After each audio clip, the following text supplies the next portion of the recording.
pa naman natin how to say beautiful in Tagalog. Paano natin daw sasabihin sa Tagalog ang ganda? Actually, ang ganda is feminine. Feminine form. Kaya, tag dito, ganda is pang-uri, adjective. Okay? So, ang ganda ay feminine at adjective. Okay?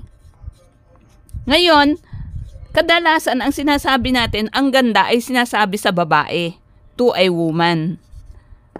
Okay? Sa Tagalog yan sa babae. Okay?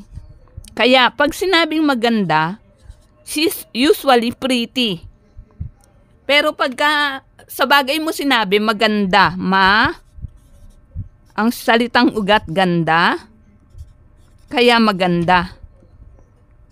Okay, maganda, salitang ugat yan. Ito ang salitang ugat, maganda. Pero pag sa bagay mo sinabi, wow, ang ganda ng damit mo. Wow, ang ganda ng damit mo. Ang ganda.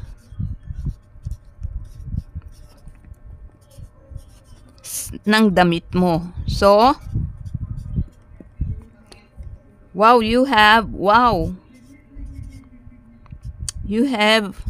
a beautiful dress. Beautiful, di ba?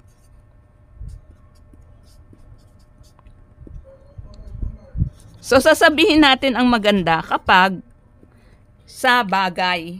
Okay? Pero pag sa tao, pretty. Okay.